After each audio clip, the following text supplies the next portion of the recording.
26 de enero. Hace 2 días que la tormenta me arrojó a esta playa. He estado paseando por la isla toda la mañana. ¿Y qué isla? Mide 190 pasos de ancho por 267 pasos, de punta a punta. Además, por lo que veo no hay nada de comer. Me llamo Richard Pine y este es mi diario.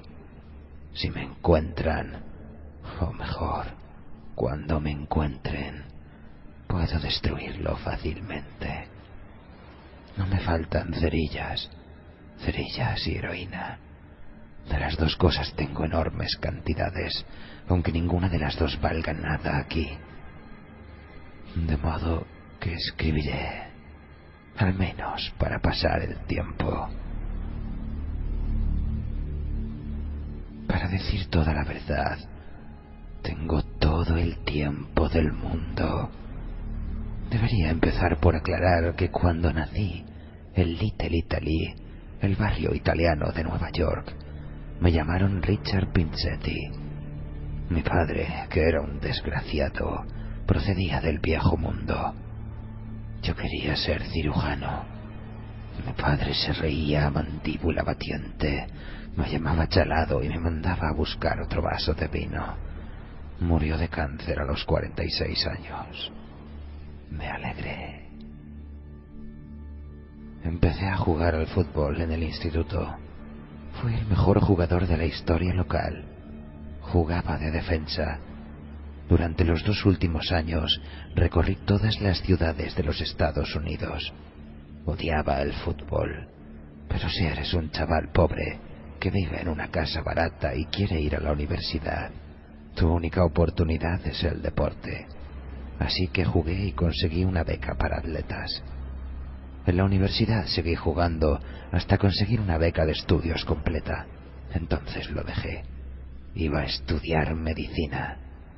Mi padre murió 6 semanas antes de mi graduación. No me importó. ¿Acaso creéis que me hubiera gustado subir a la tarima para recoger el diploma y ver aquella bola de sebo allí sentada? ¿Les gusta a las gallinas viajar en metro? Además, ingresé en un club estudiantil, no uno de los mejores, con un nombre como Pinchetti, pero después de todo era un club. ¿Por qué escribo todo esto? Es bastante divertido. No, rectifico, es extraordinariamente divertido. El gran Dr. Pine, sentado en una roca, en pantalones de pijama y camiseta, en medio de una isla que se puede cruzar con un salivazo, escribiendo la historia de su vida. Tengo hambre. Pero no importa, escribiré la maldita historia de mi vida si me da la gana. Al menos así no pensaré en mi estómago. Cambié mi apellido por el de Pine antes de empezar los estudios de medicina. Mi madre me dijo que le había partido el corazón. ¿De qué corazón estaría hablando? Al día siguiente, al del entierro del viejo, le estaba guiñando el ojo al judío de la tienda de la esquina. Para tratarse de alguien que adoraba su nombre de aquella manera, corría como un diablo para cambiarlo por el de Steinbrunner. Todo lo que yo anhelaba en la vida era ser cirujano. Desde los días del colegio. Ya entonces me vendaba las manos antes de empezar un partido y me las lavaba después con agua y jabón. Si quieres ser cirujano, tienes que tener cuidado con las manos. Algunos de mis compañeros me tomaban el pelo y me llamaban mariquita. Nunca llegué a enfrentarme con ninguno de ellos. Ya es bastante peligroso jugar al fútbol. El que realmente llegó a ponerme de los nervios fue Howie Plotsky, un estúpido gigantón con la cara llena de cicatrices. Por aquel entonces yo repartía periódicos y aprovechaba para vender un poco de lotería, lo cual me permitía conocer gente, establecer contactos.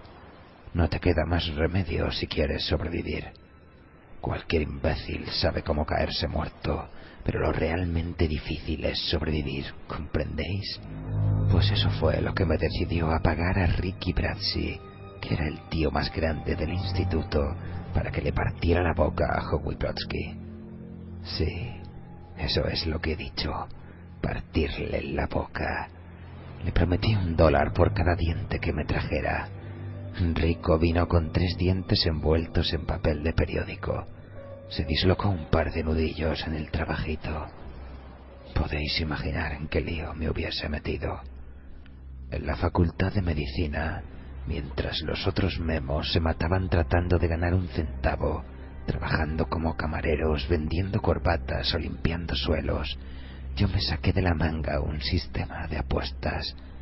Y con unos cuantos trucos que conocía, me ganaba algún dinerillo en las apuestas de caballos, de billar o de lo que fuera. Además, tenía excelentes relaciones en el vecindario y cursé mis estudios sin ningún problema. No me metí en las drogas hasta que empecé mi residencia en un hospital, uno de los más grandes de Nueva York. Al principio solo fueron recetas en blanco. Vendí un cuadernillo de 100 a un chico del barrio y él falsificó las firmas de 40 o 50 médicos, por cuyos nombres yo también le cobraba. El muchacho, a su vez, las ofrecía en la calle por 10 o 20 dólares cada una, lo que hacía las delicias de los fanáticos drogatas, que iban cada vez más acelerados, y los partidarios de los sedantes, que se pasaban el día dando tumbos por las esquinas. Al poco tiempo de trabajar en el hospital, me di cuenta del desbarajuste que había en la farmacia. Nadie tenía la menor idea de lo que entraba ni de lo que salía. Había gente que sacaba de allí píldoras a puñados, cosa que yo me guardé muy bien de hacer. Siempre he tomado todo tipo de precauciones y nunca he tenido problemas hasta que me descuidé y la suerte me volvió la espalda. Pero sé que caeré de pie. Siempre ha sido así. Me duele la muñeca y el lápiz se ha quedado sin punta. No puedo seguir escribiendo. No sé por qué me preocupo tanto. Es probable que me encuentren pronto.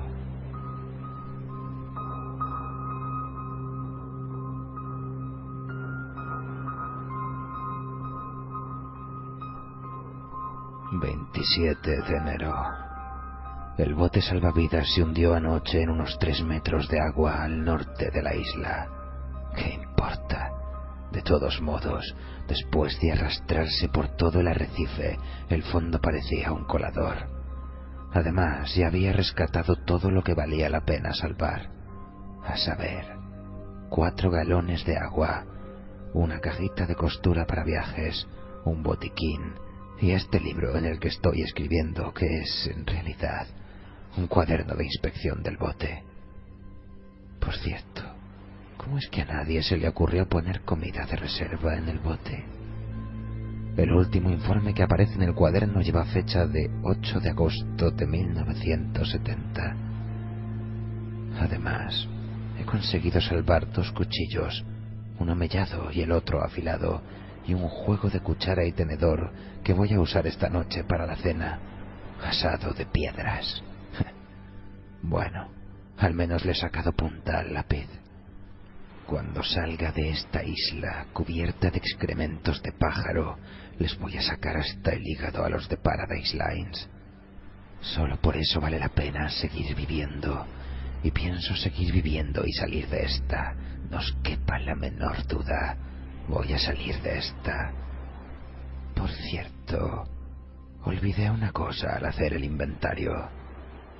2 kilos de heroína pura. Algo así como $350.000 en las calles de Nueva York. Aunque aquí no valga más que un puñado de cacahuetes.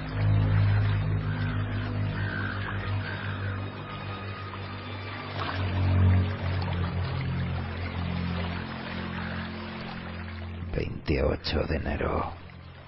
Bueno, por fin he comido algo, si es que a eso se le puede llamar comer.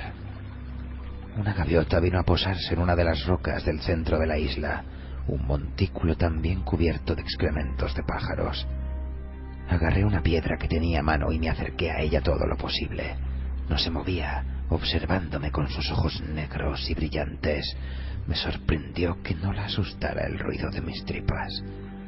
Arrojé la piedra con todas mis fuerzas y le di de lleno. La gaviota lanzó un gran nido y trató de volar, pero le había roto el ala derecha. Trepé en su busca, pero se alejó a saltos. La sangre manchaba sus plumas. Me dio bastante trabajo. Metí el pie en un agujero entre dos rocas y estuve a punto de partirme el tobillo. Finalmente, cuando empezaba a cansarme, logré darle alcance al otro lado de la isla. La gaviota se había metido en el agua y se alejaba. La atrapé por la cola, pero se volvió y me dio un picotazo. Le agarré una de las patas y con la otra mano le retorcí el cuello. El sonido de las vértebras al romperse me llenó de satisfacción. La cena está servida, caballero. Me la traje al campamento, pero antes de desplumarla y cortarla a trozos, me limpié la herida con yodo. Los pájaros llevan toda clase de gérmenes y solo me faltaba una infección. La operación de la gaviota fue un éxito, pero no había manera de cocinarla. No hay vegetación en la isla, ni maderas a la deriva, y por si fuera poco, el bote se ha hundido. Así que me la comí cruda. El estómago quiso devolverla inmediatamente, aunque yo estaba de acuerdo con él, pero no se lo podía permitir. Así que empecé a contar hasta 100 al revés hasta que pasaron las náuseas. Es un sistema que funciona casi siempre. ¿Os dais cuenta del bicharraco que casi me rompe el tobillo y después me da un picotazo en la mano? Si cazo otra gaviota mañana la torturaré. A esta la he dejado escapar sin castigo. Mientras escribo, veo su cabeza cortada en la arena. Sus ojos negros, aún velados por la muerte, parecen mirarme. ¿Tienen cerebro las gaviotas? Es comestible.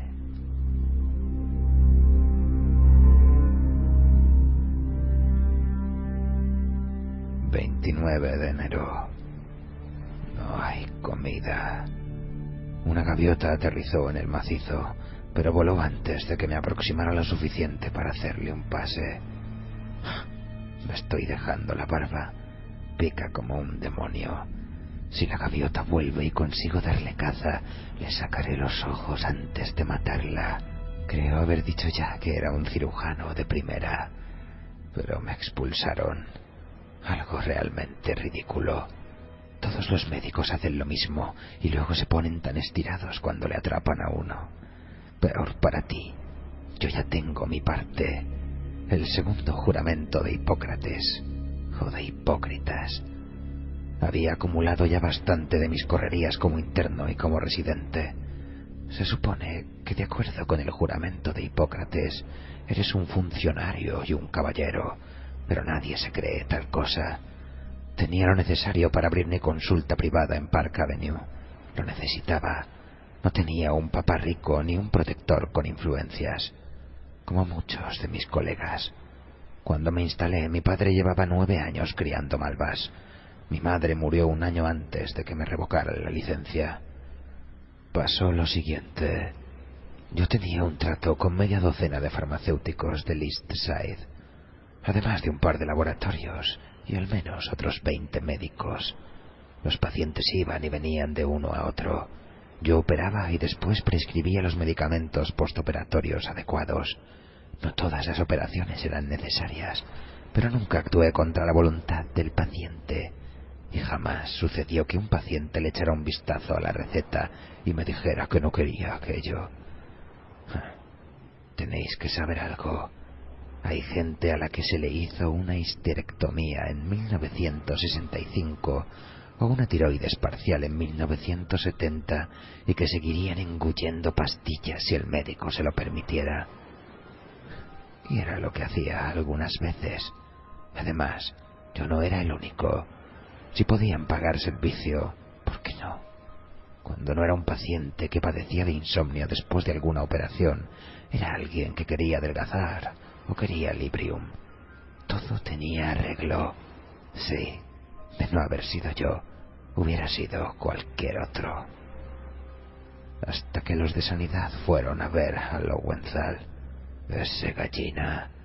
Le asustaron diciéndole que le iban a echar 5 años, y el tipo cantó media docena de nombres, uno de los cuales era el mío. A mí me estuvieron observando durante bastante tiempo, y en realidad, cuando me echaron el guante, 5 años eran pocos para mí. Por ejemplo, no había dejado del todo lo de las recetas en blanco. Algo muy divertido, pero que no necesitaba en absoluto. Lo seguía haciendo por costumbre. Además, a nadie le amarga un dulce. El caso es que yo conocía a mucha gente. Probé con algunos y arrojé un par de individuos a los leones. Nadie que me gustara, sin embargo. Todos auténticos cerdos. Tengo hambre.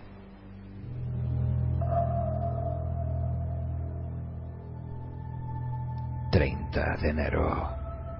Hoy no hay gaviotas, lo que me recuerda a los letreros de las tiendas de comestibles del barrio. Hoy no hay tomates. Me metí en el agua hasta la cintura, con un cuchillo afilado en la mano. Permanecí inmóvil durante casi 4 horas, mientras el sol caía de pleno sobre mis espaldas. Creía desmayarme un par de veces, pero conté hasta 100 al revés, y desapareció la sensación. No vi un solo pez. Ni uno. 31 de enero. Hoy he matado otra gaviota, tal como lo hice con la primera, pero tenía tanta hambre que no me paré a torturarla como me había prometido a mí mismo. Así que la abrí y me la comí. Vacié las tripas y me las comí también. Es extraño ver cómo se recobra la vitalidad. Empezaba a preocuparme. Tendido a la sombra del montículo central, creí oír voces. La voz de mi padre, la de mi madre, la de mi esposa, de la que me divorcié. Y lo peor de todo, la voz del chino que me vendió la heroína en Saigón. Ceceaba, probablemente a causa de un paladar hendido. Vamos, me decía la voz desde lo alto. Vamos, esnifa un poco, te olvidarás del hambre. Es tan buena. Pero yo nunca había tomado drogas, ni siquiera para dormir. Lowenthal se suicidó, el muy gallina. ¿No os lo había dicho? Se colgó en el que había sido su consultorio. Desde mi punto de vista, le hizo un favor al mundo. Yo quería recuperar mi título. Algunos de los tipos con los que hablé me dijeron que no era imposible, pero costaba mucho dinero, más de lo que podía imaginar. Yo tenía $40,000 en una caja de seguridad y decidí arriesgarme para doblar o triplicar la cantidad. Me fui a ver a Ronnie Hanelli, compañero mío de equipo en los años de la universidad, a cuyo hermano menor había conseguido una residencia en un hospital cuando resolvió estudiar medicina. Ronnie estudiaba Derecho, ¿verdad que es gracioso? En el barrio se le conocía por el apodo de Ronnie el árbitro, porque se metía en todos los juegos y sin que nadie se lo pidiera, empezaba a pitar faltas a todo el mundo. Si no te gustaba, tenías 2 opciones: callarte la boca o tragarte unos cuantos dientes. Los puertorriqueños le llamaban Ronnie Boop o algo así. A él le hacía gracia Ronnie. Como os decía, Ronnie estudió Derecho. Pasó los exámenes sin problemas y abrió un bufete en su propio barrio, justo encima del bar La Pecera. Aún le veo pasar por allí cuando cierro los ojos, con su gran Continental blanco. Era el usurero más grande de toda Nueva York, un tiburón. Sabía que Ronnie tendría algo para mí. Es peligroso, dijo, pero tú sabes cuidarte, y si traes la mercancía, te presentaré a un par de individuos. Uno de ellos es funcionario del Estado. Me dio 2 nombres, el de Henry Litsu, el chino, y el de Solom Mengó, un químico vietnamita. El vietnamita probaba la heroína del chino a cambio de dinero. El chino era conocido por sus bromas.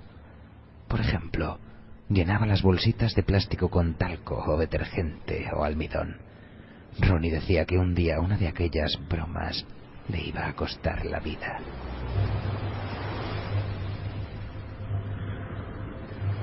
1 de febrero. Hoy he visto un avión. Pasó de largo sobre la isla. Intenté subir al montículo central para llamar su atención, pero metí el pie en el mismo agujero del día en que cacé la gaviota. Me he roto el tobillo. Fractura compuesta. Fue como un disparo. El dolor era insoportable. Grité y perdí el equilibrio. En vano agité los brazos como un molino de viento. Caí y me golpeé la cabeza. Todo se puso negro. Cuando volví en mí se había puesto el sol. Había perdido un poco de sangre. El tobillo se me había hinchado como un neumático y tenía una buena insolación. Creo que de haber habido una hora más de sol, tendría todo el cuerpo llagado.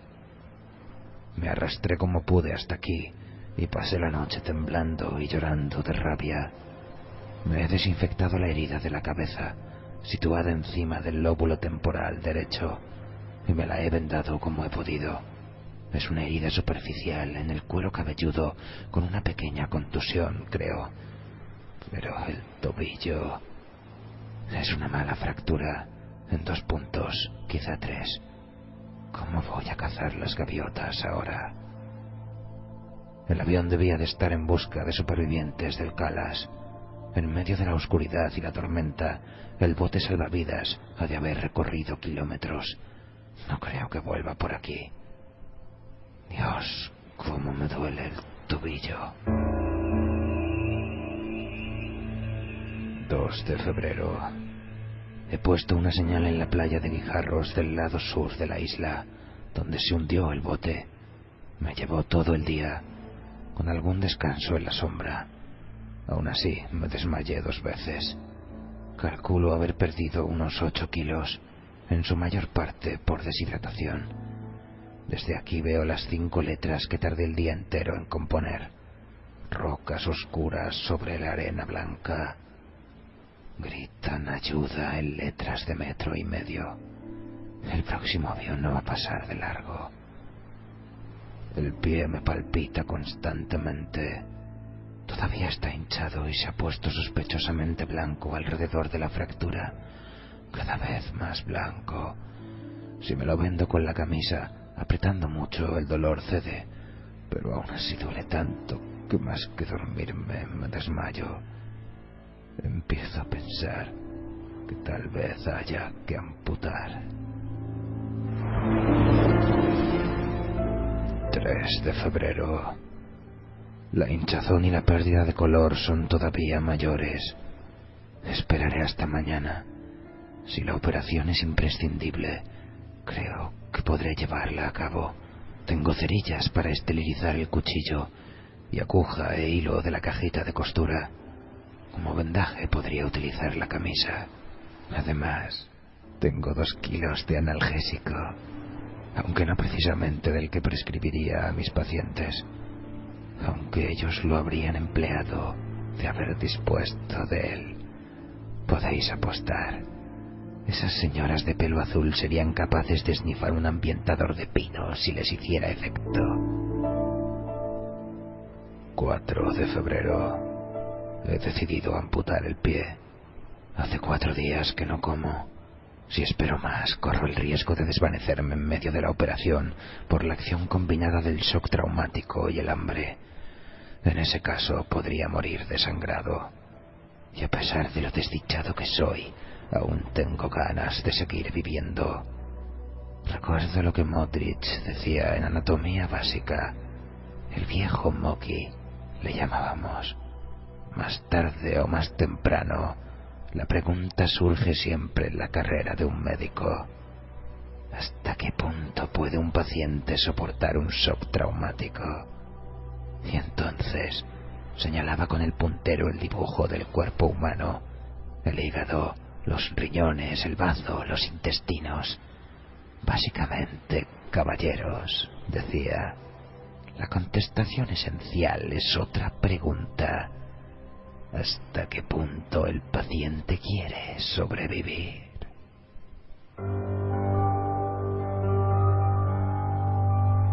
Creo poder hacerlo, de verdad.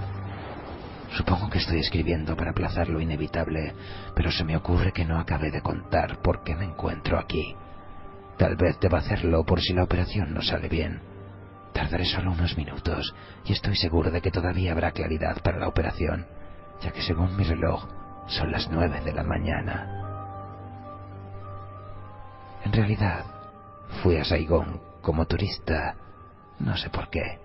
Hay miles de personas que van allí cada año a pesar de la guerra de Nixon. También hay gente a la que le gusta presenciar accidentes o peleas de gallos. Mi amigo chino tenía la mercancía. Se la llevé a Engo, quien me ratificó que era de primera clase. Me contó también que Litsu había gastado una de sus bromas hacía 4 meses y que su mujer había saltado hecha pedazos por los aires al poner la llave de encendido en su automóvil. Desde entonces no había vuelto a hacer bromas. Me quedé en Saigón 3 semanas. Había reservado pasaje de regreso a San Francisco en un crucero, el Calas, primera clase. Subir a bordo con la mercancía no presentó problema alguno. Engo arregló el asunto, sobornando a 2 oficiales de aduana que se limitaron a saludarme y hacer pasar las maletas. La heroína iba en una bolsa de viaje que ni siquiera vieron. Pasar la aduana en los Estados Unidos era mucho más difícil, me dijo Engo, pero ese es problema únicamente suyo. No tenía la menor intención de pasar aquello por la aduana. Ronnie había contratado a un buzo que haría el trabajo por $3,000. Tenía que encontrarme con él, ahora que lo pienso, hace 2 días, en una especie de corral llamado Regis Hotel en San Francisco. El plan consistía en poner la mercancía en una lata a prueba de agua, sujetos a la tapa un reloj y un sobre de tinte rojo. Antes de atracar, había que tirar la lata al agua, cosa que no iba a hacer yo mismo, naturalmente. Estaba todavía buscando un cocinero o un camarero al que no le viniera mal un dinero extra y que fuera lo bastante listo o lo bastante idiota como para mantener la boca cerrada cuando el Calas se hundió. No tengo ni la menor idea de cómo sucedió ni de por qué. Se nos había echado encima un buen vendaval, pero el crucero parecía capaz de capearlo. No obstante, el día 23, alrededor de las 8 de la noche, hubo una fuerte explosión bajo cubierta. Yo estaba en el salón en aquel momento, y el Calas se escoró casi inmediatamente. La gente empezó a gritar y a correr en todas direcciones. Las botellas cayeron de las estanterías del bar y se estrellaron contra el suelo. Un hombre salió de una de las escaleras con la camisa quemada y la piel asada. Los altavoces empezaron a decir a la gente que se dirigiera a los botes salvavidas que se les habían asignado al principio del viaje, durante un simulacro. Los pasajeros echaron a correr sin rumbo. Muy pocos se habían molestado en comparecer durante el simulacro. Yo no solo estuve allí, sino que fui más temprano para estar en primera fila y ver bien todo. ¿Comprendéis? Siempre pongo mucha atención en lo que se refiere a mi pellejo. Bajé a mi camarote, saqué las bolsitas de heroína y me puse una en cada bolsillo. Después me dirigí al bote salvavidas 8. Mientras yo subía las escaleras, hubo otras 2 explosiones y el barco se inclinó aún más peligrosamente, si cabe. En cubierta todo era confusión. Vi una mujer que corría por la cubierta resbaladiza, gritando y con un niño en brazos. Según se inclinaba el buque, ella ganaba velocidad. Finalmente, golpeó contra la borda a la altura de los muslos, saltó por encima de ella, dio 2 vueltas de campana y desapareció de mi vista. Había un hombre de mediana edad sentado en medio del puente que se arrancaba los cabellos con las manos. Otro, con ropas blancas de cocinero, la cara y las manos horriblemente quemadas, se daba contra las paredes y gritaba. El pánico era total y se había contagiado del pasaje a la tripulación como una epidemia. Tenéis que tener en cuenta que entre la primera explosión y el hundimiento del barco pasaron solamente 20 minutos. Algunos de los botes iban repletos de gente que aullaba y otros totalmente vacíos. El mío, que estaba en la zona más próxima al agua, estaba casi desierto. Nadie más que yo y un marinero, con la cara muy pálida y llena de espinillas. «Echemos al agua enseguida a este condenado barreño», dijo con los ojos desorbitados, «porque la maldita bañera se va a pique sin remedio». Maniobrar un bote no es nada difícil, pero con los nervios el marinero se hizo un lío con las maromas de su lado. El bote bajó unos 2 metros y quedó colgado, yo más cerca del agua que él. Fui hacia su lado para ayudarle cuando empezó a gritar. Había logrado deshacer el nudo, pero al mismo tiempo se había pillado la mano.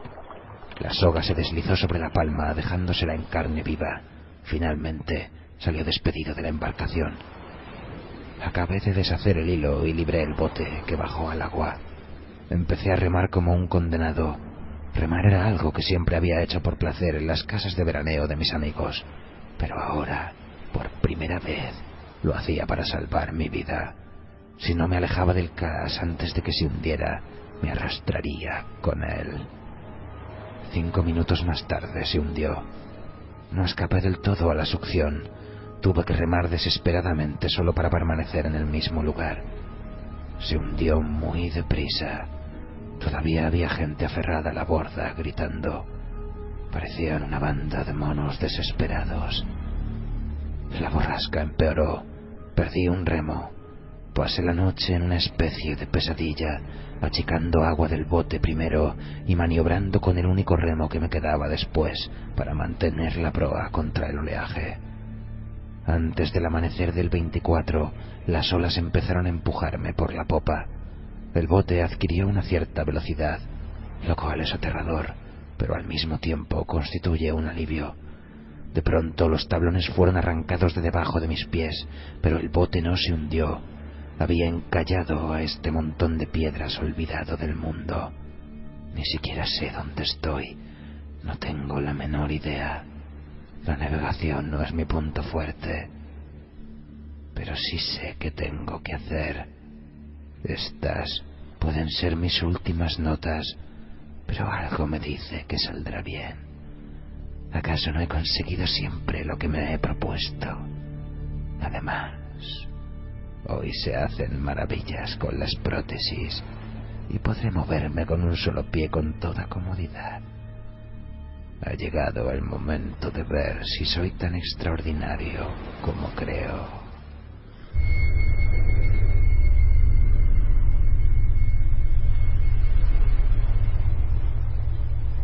5 de febrero. Lo hice. El dolor era lo que menos me preocupaba, porque puedo soportarlo, pero temía que la debilidad, el hambre y el dolor combinados me hicieran perder el conocimiento antes de acabar. Pero la heroína resolvió el problema maravillosamente. Abrí una de las bolsitas y aspiré 2 generosas dosis sobre una roca plana. Primero la ventanilla derecha, luego la izquierda. Era una especie de hielo deslumbradoramente anestésico que invadía mi cerebro íntegro. Aspiré la heroína al dejar de escribir, ayer a las 9:45.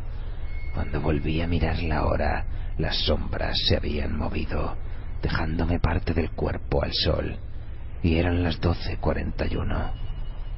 Me había adormilado. Nunca había imaginado que fuese tan fantástico. No comprendo por qué le tenía tanta manía. El dolor, el miedo y la infelicidad. Todo desaparece dejando solo una calma eufórica. Operé en aquellas condiciones. Como era de esperar, sentí un dolor agudísimo, especialmente en la primera parte de la operación. Pero el dolor parecía desconectado de mí, como si fuera de otro. Me molestaba, pero me resultaba extraordinariamente interesante. ¿Podéis entender lo que digo? Si alguna vez habéis empleado un calmante con una fuerte base de morfina, sabréis a qué me refiero. Hace algo más que mitigar el dolor. Induce un estado mental, una cierta serenidad. Entiendo por qué la gente se queda colgada. Aunque esa sea una palabra horrorosamente fuerte, y que usa en general la gente que nunca lo ha probado. A media operación, el dolor empezó a ser algo más personal. Oleadas de desfallecimiento me acometían. Miré con ansia la bolsita de heroína, pero me obligué a apartar la vista. Si volvía a adormilarme, moriría desangrado con la misma seguridad que si me desmayara. Conté hasta 100 al revés. La pérdida de sangre era el factor más crítico. Como cirujano, era vitalmente consciente de ello. No debía perder una gota más que lo imprescindible.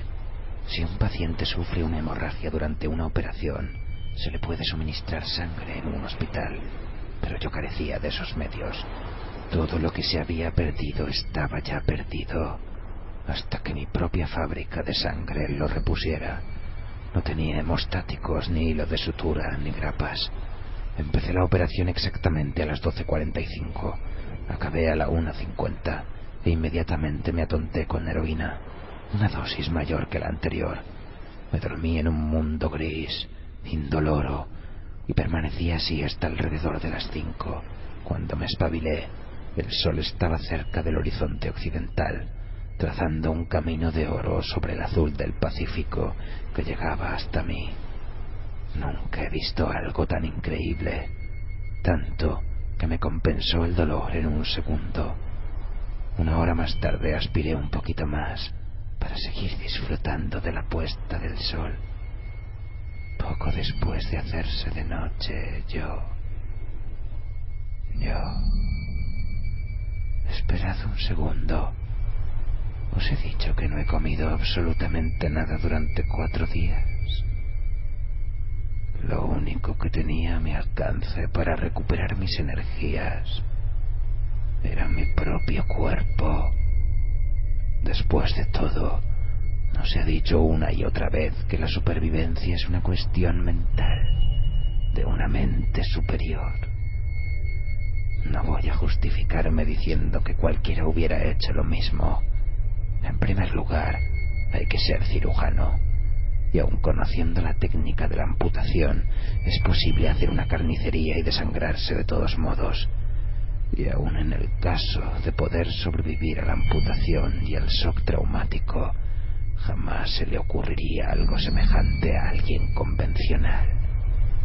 No importa, nadie tiene por qué enterarse. Lo último que haré antes de abandonar la isla será destruir este libro. Tuve mucho cuidado. Lo lavé muy bien antes de comérmelo.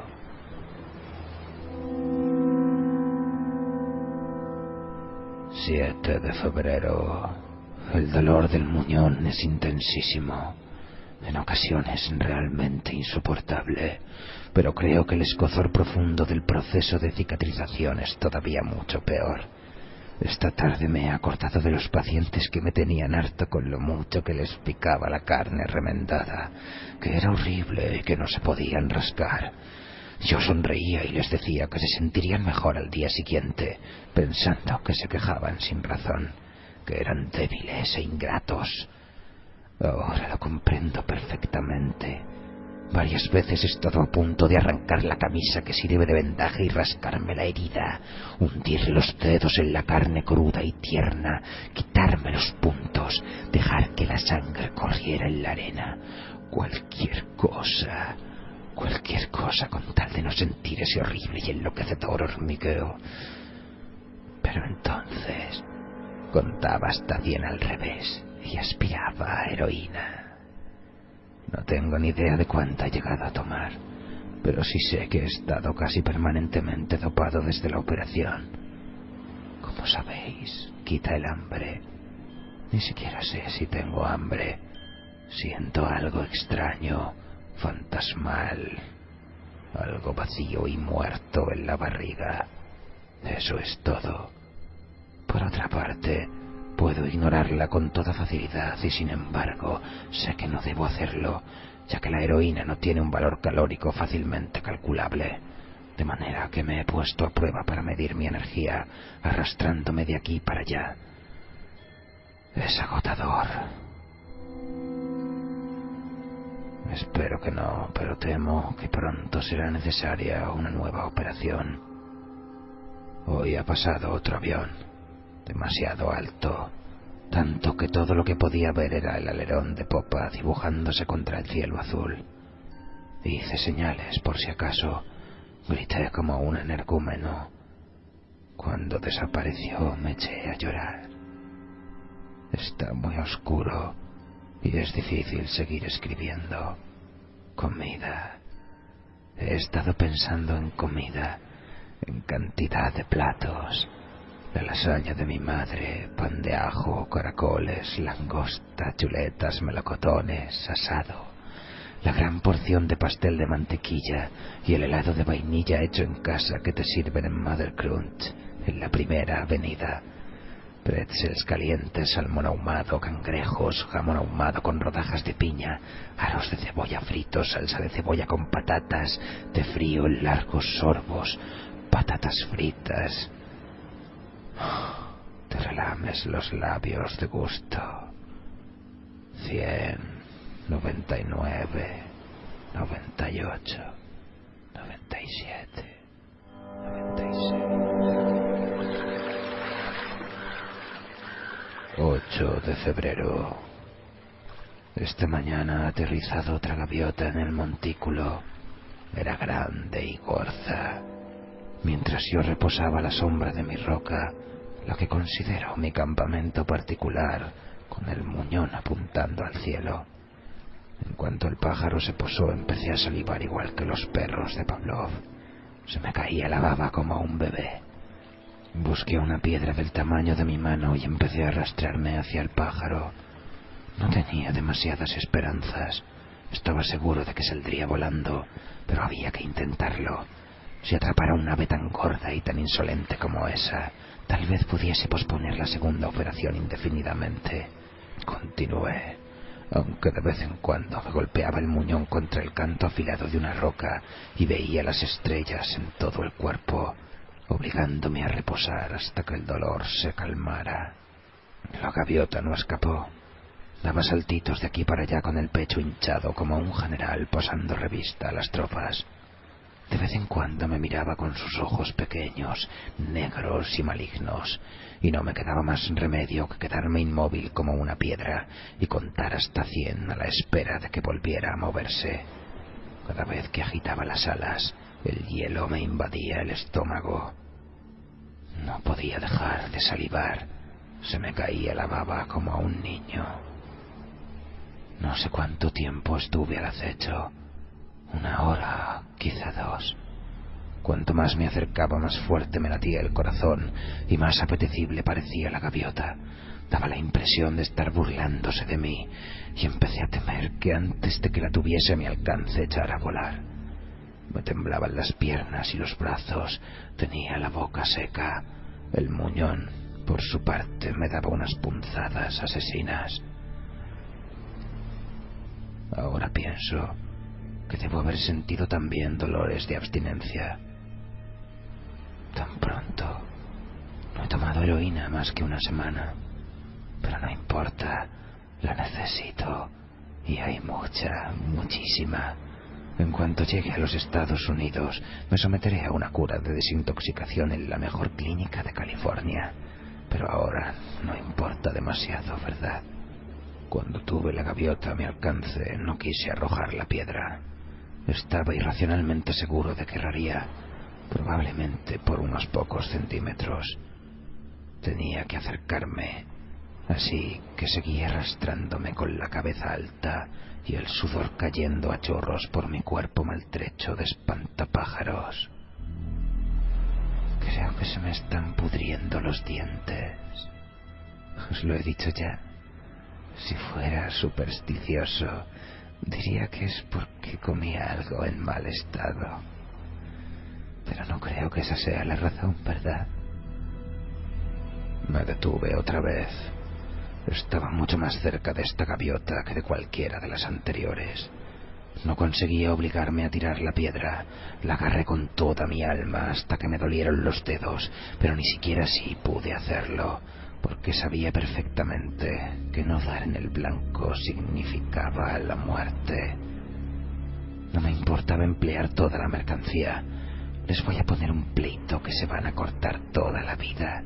Viviré como un rey durante el resto de mi vida, mi larga, larga vida. Estoy convencido de que hubiera escalado hasta poder tomarla con la mano si finalmente no hubiera levantado el vuelo. La hubiera estrangulado, pero extendió las alas y echó a volar. La insulté, me hinqué de rodillas y le lancé la piedra con las pocas fuerzas que me quedaban, y le di. El pájaro soltó un gran nido y cayó al otro lado del montículo, entre risas y temblores. Sin preocuparme por los golpes en el muñón ni por si se me abría la herida, llegué a la cima y empecé a descender por la otra vertiente. Perdí el equilibrio y me di en el suelo con la cabeza. En aquel momento ni siquiera lo advertí, aunque tengo un magnífico chichón como recuerdo. Solo podía pensar en la gaviota y en cómo la había dado. Suerte fantástica, aún volando le había dado. La gaviota se arrastró hasta la playa, con el ala rota y el cuerpo ensangrentado. Me arrastré tras ella todo lo rápido que me era posible, pero ella era más veloz. Una carrera de lisiados. Podría haberla capturado, ya estaba muy cerca de no haber sido por mis manos. Tengo que cuidar mis manos. Puedo volver a necesitarlas. A pesar del cuidado, tenía las palmas llenas de tajos cuando por fin llegamos a la playa. Por si fuera poco, golpeé mi reloj contra una roca y saltó hecho añicos. La gaviota entró en el mar cojeando, graznando como una endemoniada. La atrapé, pero solo me quedó un puñado de tristes plumas. Entonces me caí y tragué agua, tosiendo y atragantándome, pero seguí arrastrándome y hasta traté de nadar tras ella. La venda del muñón acabó por caérseme en el agua. Empecé a hundirme y no tuve más remedio que regresar a la arena. No sé cómo, pero salí del agua, temblando, exhausto y encogido por el dolor, llorando, gritando y maldiciendo a la gaviota. Todavía estaba a la vista, allá lejos, cada vez más lejos. Creo recordar que en un momento le rogué que volviera. Eso sí, cuando salió al arrecife juraría que estaba muerta. No es justo. Me llevó casi una hora arrastrarme hasta el campamento. He tomado demasiada heroína, pero aún así continúo enfadado con la gaviota. Si no iba a dejarse cazar, ¿para qué burlarse así de mí? ¿Por qué diablos esperó tanto?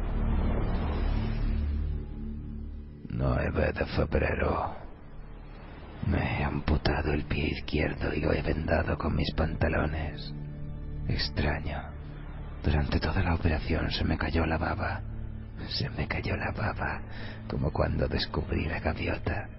Se me caía la baba sin parar, pero me obligué a esperar hasta la noche. Conté hasta 100 al revés, 20 o 30 veces. 11 de febrero. Ha llovido durante 2 días con mucho viento. Cambié algunas rocas de lugar, hice una especie de escondrijo con ellas y me guarecí allí dentro todo el tiempo. Sorprendí una pequeña araña. La tomé con los dedos antes de que escapara y me la metí en la boca. Muy buena y apetitosa. Empecé a temer que las rocas que tenía encima de la cabeza se vinieran abajo y me sepultaran. Pero ya no importaba demasiado. Me pasé toda la tormenta muy dopado. Tal vez haya llovido 3 días, y no 2, o solo 1, aunque creo recordar que oscureció en 2 ocasiones. Pero me encanta dormir. No siento ni el dolor ni el picor. Sé que voy a sobrevivir.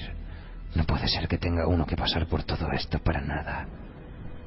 Había un cura en la Sagrada Familia cuando yo era niño. Un enano que adoraba hablar del infierno y del pecado mortal. Les tenía verdadero cariño. No hay retorno del pecado mortal, ese era su punto de vista. Me pasé la noche soñando con él, el padre Haley, con su sotana y su nariz de whisky, sacudiéndose el dedo y diciendo: «¡Qué vergüenza, Richard Pinsetti! Un pecado mortal, condenado al infierno, sí, condenado al infierno». Me reí de él.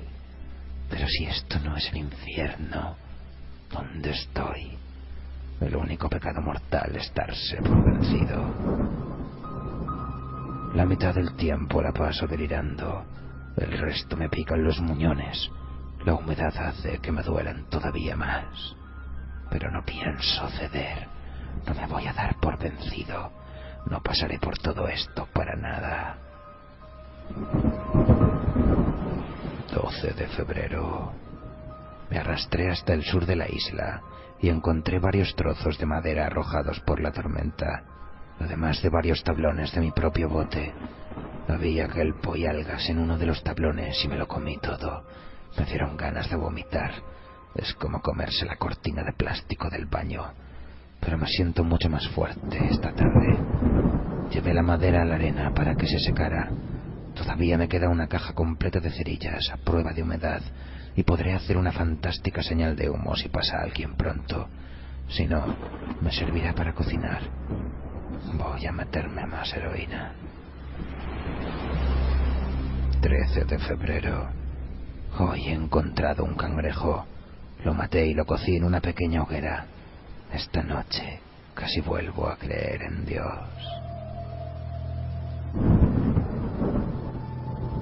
14 de febrero.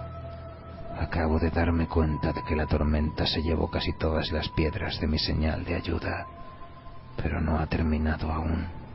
Hace ya más de 3 días. He estado drogado todo este tiempo. Tengo que tener más cuidado y bajar la dosis. ¿Qué ocurriría si pasara un barco y yo estuviera durmiendo? Reconstruí la señal, pero me llevó casi todo el día y estoy exhausto. Busqué un cangrejo donde encontré el otro, pero nada.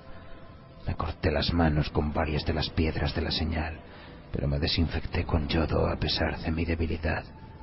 Debo cuidar mis manos por encima de todo. 17 de febrero. Me he cortado la pierna derecha a la altura de la rodilla, pero he perdido mucha sangre. El dolor era inenarrable a pesar de la heroína. Solo el shock hubiera matado a un hombre menos hombre que yo. Déjame contestar con una pregunta. ¿Hasta qué punto el paciente quiere sobrevivir? Me tiemblan las manos. Si me traicionan, estoy perdido. No tienen ningún derecho a traicionarme. Ningún derecho. Las he cuidado durante toda su vida. Las he mimado. Mejor que no me traicionen. No se van a arrepentir. Por lo menos ya no siento hambre. Uno de los tablones del bote se partió por la mitad. Una de las partes tenía una punta bastante afilada, que fue la que usé. Se me caía la baba, pero me hice esperar pensando en las barbacoas que se preparaban en casa de Will Hammersmith. Tenía una casa preciosa en Long Island, con una barbacoa donde se podía asar un cerdo entero. Acostumbrábamos a sentarnos al atardecer con tragos largos en la mano, hablando de nuevas técnicas quirúrgicas o de golf, o de cualquier otra cosa, y la brisa nos traía el olor del cerdo asado. 23 de febrero. Hoy me he cortado la otra pierna a la altura de la rodilla. He estado dando cabezadas todo el santo día. También encontré un pez muerto, podrido y apestoso, pero es igual, me lo comí. Me doblaban el cuerpo las arcadas, pero no me lo permití. Sobreviviré. Estoy también con la heroína.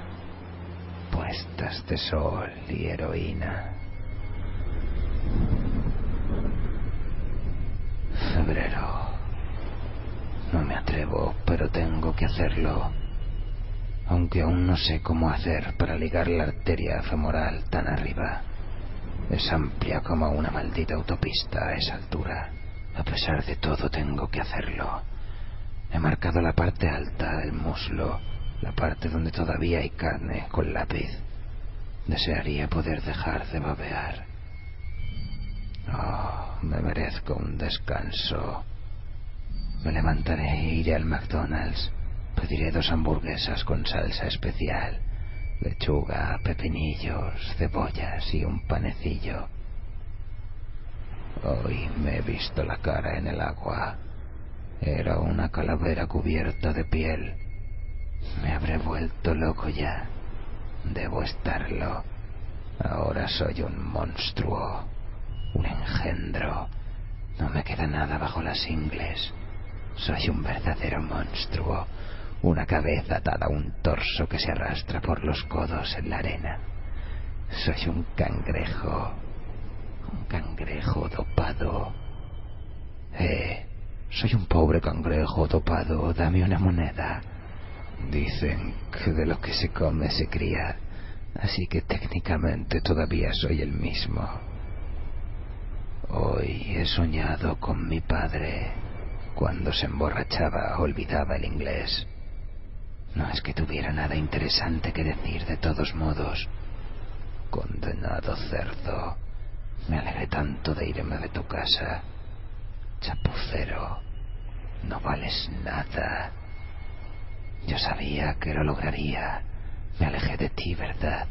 Me fui andando sobre las manos. Pero ya no puedo cortar nada más con ellas. Ayer me corté las orejas. La mano izquierda lava la derecha. No dejes que tu mano izquierda sepa lo que hace la derecha. ¿Qué importa una mano u otra? Buena comida, buena carne, buen Dios.